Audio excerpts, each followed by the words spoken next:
All right, Ron Goodall, FightHype.com. I'm here with Jordan Roach, man. 1 week right before the big fight card, man. How excited are you, man? I'm feeling good, man. You know, not really excited, those words, but I'm ready. I know I'm ready.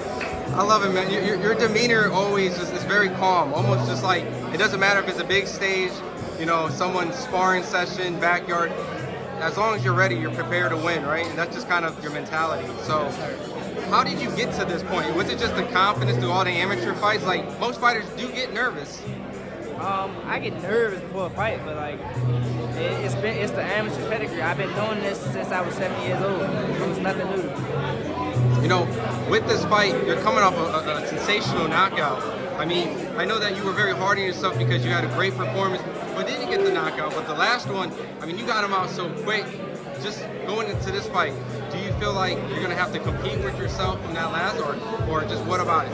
Nah, every fighter is different. So, you know, he might have a chin, he might not. You know, I just go in there. I will hope to get the first round knockout because less damage on me. But be prepared for whatever we gotta do. You know, through that amateur background, I mean, a lot of people may not know, but you won many national championships. So at this point, that transition from amateur to pros, do you always felt like you were kind of a pro style when you were fighting amateurs?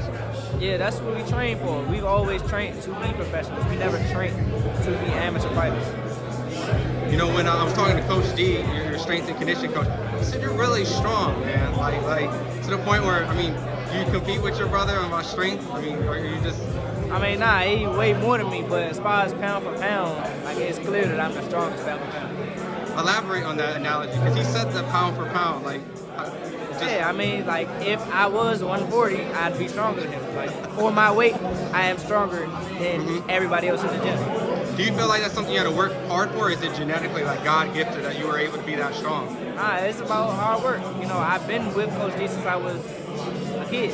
So he's been building that strength up. That's all due to him. Yeah. You know, with this new class of fighters that's coming in, right?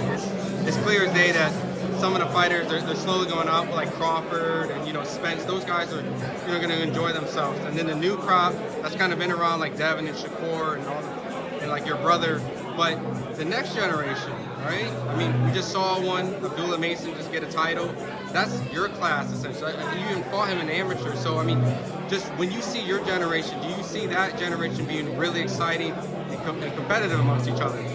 Yeah, I see that generation being better than the generation before, like Shakur's, not Shakur's, but the 2020 class, I see us being better than them. Why is that? I just feel like it's more talent, more skill, more fighters, more hungrier fighters. You know, when going back, seeing that Abdullah won his title, I mean, was that kind of cool seeing someone from your class to capture that title, and overall knowing that you can be up next and get that title? Yeah, it was cool seeing him, sharing the ring with him, sparring with him before. I was proud of him. I was happy for him. You know, when you guys were sparring back in the day, did you guys kind of always knew that you guys were going to be top of the line? I knew from the jump he was nice because he came out of nowhere. Like, I'm thinking I'm about to fight somebody else, and then next thing you know, I see him across the ring, beating him up because I'm in the first ring. I'm like, oh, I gotta fight that fight next. So I see him across the ring, piecing somebody up. So we always knew from the jump that he was gonna be something special. I mean, it's DC, Ohio. I mean, it's a couple places, maybe New York. Those are kind of the hotbeds where a lot of the talent comes from. So, overall, you're going to be one of those faces or one of those guys that's going to be leading the charge. So, with your opponent, do you know your opponent on this card? Yeah, Brian Santiago. He's fought a couple prospects before. He's like 2 and 3. He's coming to fight, coming to win. Would you say on paper this is your biggest step up? Or? No. Like my second biggest step up. Okay. You know, what type of dangers does this guy bring that some of the fight fans may not know? He throws a lot of punches. He moves and comes in. He's there to win. Like people get fights. Prospects get fights. And people that are not there to win. He's there to win the fight. Awesome. Well, right before I let you go, I know your brother. You moved up another 5 pounds. How much more stronger does he look, and do you predict a potential knockout? Look, all I want to say is I know Renee Tellez. Yeah, I saw with the sparring, right? They sparred him on the back end a couple days. As in, he had 2 sparring partners spar him first, then spar Renee. Wait. He didn't start with him.